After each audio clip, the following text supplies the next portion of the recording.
어느 철없는 안악의 좌충우돌 귀촌일기. 하주아.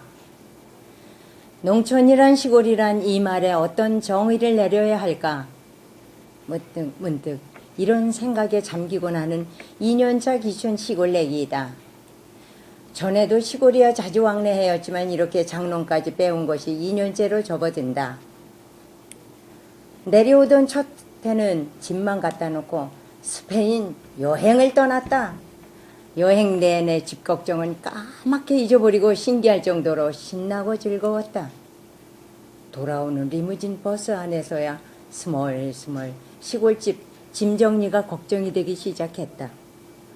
시골집에 옮겨온 짐은 서울집에 있던 물건만이 아니었다.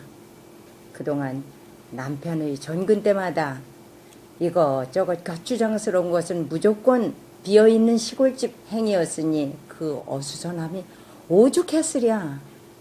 버리기 아까운 것, 귀하다고 여겨지는 것, 커다란 것, 오래 보관해야 할 것, 하다못해 우리 아이들이 읽고 보던 동화책이며 백과사전까지도 다 시골집에다 쌓아놓았다. 애들이 어렸을 때 보던 책들을 손자들에게 보일 요령으로 시골집에다 갖다 놓았더니 헌책방 마을로 유명한 웨일스의 해원어아이가 된 것 같다. 여기에 끝나지 않는다. 그림을 그립네 하고 여러 학우들과 이제를 또 전시를 마친 작품들까지 모아다 놓았으니 그 옛날 청계천 방산시장을 방불케 한다. 이러다 보니 처음에는 간신히 비집고 다니며 밥만 해먹는 지경이었다. 뭐가 어디에 있는지 도저히 찾을 수가 없다. 짐을 쌀 때는 잘도 쌌다. 요것은 여기에 쌌지, 저것은 저기에 쌌지 하면서 쌌건만 도저히 찾지를 못하겠으니 이것도 참 신기한 일이다. 이렇게 좌충우돌 시골 살아가기가 시작되었는데 정작 문제는 농사짓기에 있었다. 농사가 뭐 대수인가? 땅 파고 씨 뿌리면 되는 것이지. 무식하면 용감하다고 했던가? 시골로 가면 무엇보다 참깨와 고구마를 심고 싶었다. 다른 집 밭에 참깨가 자라는 것을 보고 나도 얼른 참깨를 심었다. 그런데 웬걸 다른 집 참깨에 비해 우리 것은 아주 작았다. 언젠가는 우리 참깨도 그렇게 되리라고 생각하며 걱정도 안 했다. 그런데 어느 날 이웃에 사시는 분 말씀이 다른 집 참깨는 열리고 있는데 우리 집 것은 겨우 이제 자라는 정도니 민망스럽게 보인다며 뽑아버리란다. 아니 심어놓은 것을 어떻게 뽑아버릴 수가 있을까?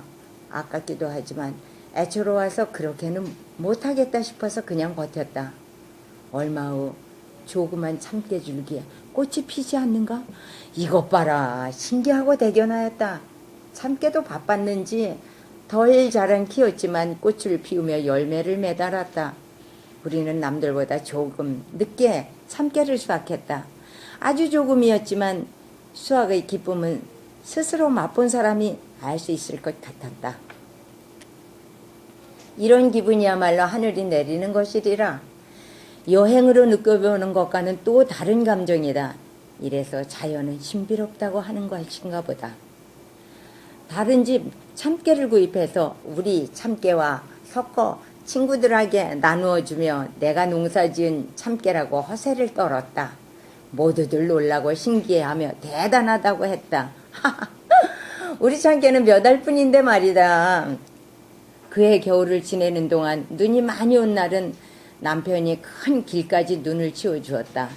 그 덕분에 아침 운동을 위해 지나가야 하는 산모퉁이 길을 무사히 다닐 수 있게 되었다. 겨우내 봄이 되면서 농사 지어보려고 이리저리 궁리를 하며 영농 계획을 짰다. 남편은 농사에 농자도 모르면서 마음만 부풀어 있다며 핀잔을 주었다. 그럴 때마다 나는 마음속으로 은근히 다짐했다. 두고 보세요. 내가 다시 서울 간다는 소리 안 할 테니까요. 어느 날 텔레비전에서 삼차라는 채소가 나왔다. 이거다. 쾌재를 부르며 인터넷에서 삼채 동호인 카페를 찾아 재배 방법이며 효능에 관한 정보를 입수했다. 질의 응답을 근거로 종군을 구하는 것에서부터 차근차근 준비에 들어갔다. 매운맛, 쌉싸름한 맛, 단맛의 세 가지 맛을 낸다고 하여 삼채라고 한다. 삼채는 유황 성분이 마늘의 6배나 되는 등 건강에 아주 많은 도움을 주는 황산화 채소이다. 재배하는 것도 많지 않아서 경제적인 도움도 된단다. 생것으로도 먹고 익혀서도 말려서도 요리가 가능하고 무침, 튀김, 탕 등 어디에도 잘 어울리고 맛도 좋다고 한다. 삼채를 심어 식구들 건강도 챙기고 잘하면 용돈도 벌겠다는 생각에 마음은 벌써 수확의 현장에 가 있었다. 우리 집에는 500여 평의 밭이 있는데 그거 전체에다 삼채를 심기로 작정했다. 남편 왈, 처음 해보는 농사에다 처음 접하는 작물인데 겁없이 덤비면 안 된다며 시험적으로 20평 정도만 심어보란다. 매스컴에서는 삼채로 건강도 찾고 돈도 벌고 했다는데 왜 말릴까 하여 속이 상했다. 그런데 내가 너무 농사에 대해 모르는 것이 많으니 무조건 우길 수도 없었다. 땅콩, 옥수수, 고구마 심기 실패로 결정적인 후퇴가 이루어졌다. 우리 집은 아주 산골 외딴 집인데 지나가던 분이 싹이 난 땅콩이 남았는데 심어보라고 주어서 신나게 심었다. 하도 오래도록 싹이 나오지 않아 흙을 파보았더니 몽땅 말라 죽어 있었다. 이유인즉 삐죽이 나온 싹을 잎이 될 것으로 생각하여 땅콩 알맹이만을 흙 속에 묻었기 때문이다. 옥수수는 까치를 필두로 온갖 새들이 쪼아먹으니 모종을 길러서 심으라는 조언에 따라 그렇게 했다. 며칠 뒤에 잘 자라거니 기대를 하고 밭에 올라가 보고 소스라치게 놀라고 말았다. 아니 이럴 수가, 옥수수가 모두 누워서 말라있지 않은가? 이건 또 뭔 일이래. 알고 보니 까치가 옥수수를 뽑아 눕혀놓고 뿌리에 달려있는 옥수수 씨앗을 몽땅 따 먹었기 때문이다. 행여 옥수수가 자라는데 자양분이 모자라서 주눅들지는 않을까 염려해 뿌리에 매달린 옥수수 씨앗이 떨어질까 조심스럽게 옮겨 심었었다. 오호 통자라, 어째 이런 일이 생겼단 말인가. 그토록 심고 싶었던 고구마도 정성을 다해 심었다. 그런데 고구마를 캐보니 고구마가 자라지도 않고 거의 이렇게 누워있는 게 아닌가. 이유인즉 두둑을 이렇게 만들어 심어야 하는데 평평한 밭에 심었기 때문에 고구마가 땅속으로 자라지 못하고 들어 누운 것이란다. 참으로 한심하게 짝이 없는 결과들이 도출되었으니 삼채를 500평에 심겠다고 때를 쓸 수만은 없는 노릇이었다. 삼채 심기는 남편한테 맡겼다. 내가 심었던 모든 것이 성공하지 못했기 때문에 남편의 의견에 따르기로 했다. 삼채 종근을 분근해서 15 내지 20cm 간격으로 심었다. 남편 하는 것을 옆에서 보며 사뭇 놀라움을 금치 못하고 감탄했다. 흙을 덮어주는 것도 식물에 닿는 부분을 아주 곱고 부드러운 흙으로 하는가 하면 모든 것이 정성스럽고 세밀했다. 삽질도 놀랄 만큼 잘했다. 태비도 용법에 제시한 용량만큼만 적당하게 했다. 나는 많이 주는 것이 좋은 줄 알았는데 말이다. 삼채는 널리 알려지지 않은 채소라서 어떻게 알릴까 고민하다가 지역 농협 행사에 모인 주부들에게 먼저 알리기로 했다. 삼채의 효능, 맛, 성분의 유익함을 홍보하고 시식도 시키며 판매에 들어갔다. 팔기는 꽤 팔았는데 돈이 생각보다 조금인 것 같았다. 주변 사람들 얘기가 돈을 받아서 아무데나 던져놓기나 하고 물건 주는 데만 신경 썼으니 어쩌면 당연한 규결이었다. 나보다 함께 장사했던 이웃들이 더 안타까워했다. 오죽이나 판매에 신경 썼으면 그랬을까 싶다. 그래도 나의 용기 있는 행동에 나도 놀랐고 하루 종일 즐거웠다. 이렇듯 삼채도 기르면서 아열대 과일인 시까마, 우엉, 개똥쑥, 초석잠 등의 허브와 특용 작물을 조금씩 심어 농사에 재물을 붙였다. 특히 우리 식구들이 좋아하여 즐겨 먹었던 샐러리나 아스파라가스를 직접 재배하여 먹는 즐거움은 나의 시골 생활을 아주 활기차게 해주었다. 토마토, 바질, 양파를 재배하여 만든 토마토 소스는 요즘 아이들 말로 짱이라는 칭찬을 듣는다. 심고 키워서 조리까지 하려면 보통 일이 아니건만 칭찬에는 고래도 춤을 춘다고 하지 않는가. 올해는 당기며 더덕더덕 자라서 더덕이라는 더덕도 심어볼 참이다. 사방에 솟아나는 미나리, 오가피순, 뽕잎, 두릅 같은 것들을 채취해서 이런저런 건강식품들을 만들어 볼 작정이다. 도시에서는 돈 주고 사 먹었던 것들이 여기에는 곳곳에 널려 있다. 보이는 것도 모두 보약 같다. 틈틈이 50초, 100초액을 만들어 모으며 열매, 꽃잎 등을 발효시켜 식초를 만들어 먹는 재미와 보람은 이루다 말할 수 없는 행복감으로 쌓여간다.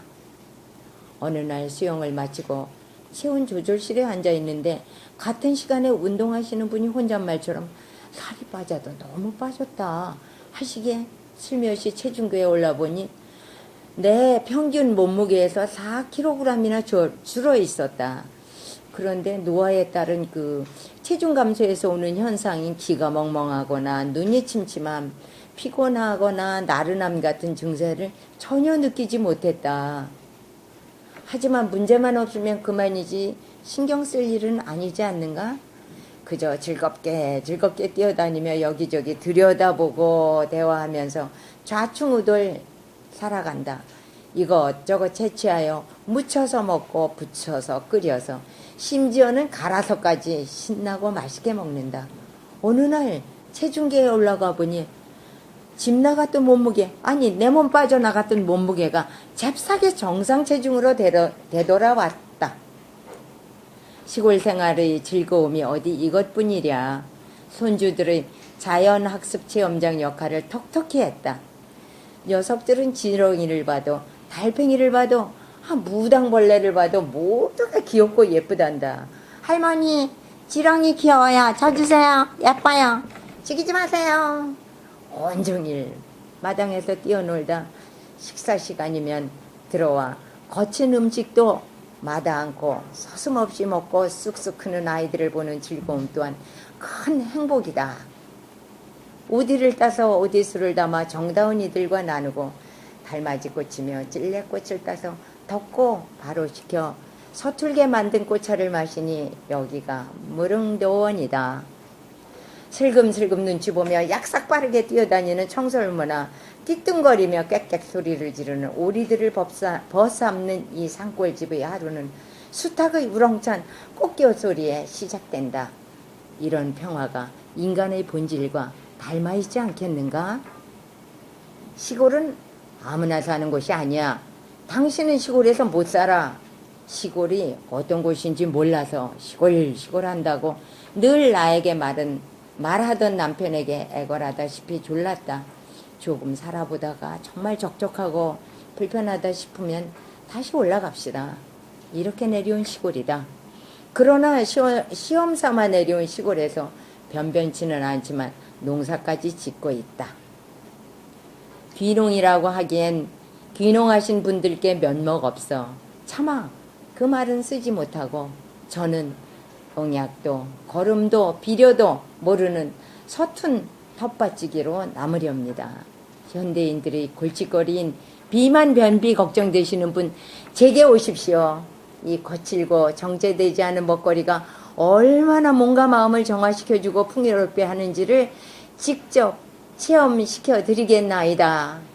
아침 운동을 마치고 돌아와 주섬주섬 뜯은 미나리, 쓴바기, 더덕순, 상추 쓱갓 온갖 풍미의 보약들을 정성껏 발효시킨 식초를 부어 한상 차린 오묘한 향기와 식감을 맛보러 향남으로 오세요.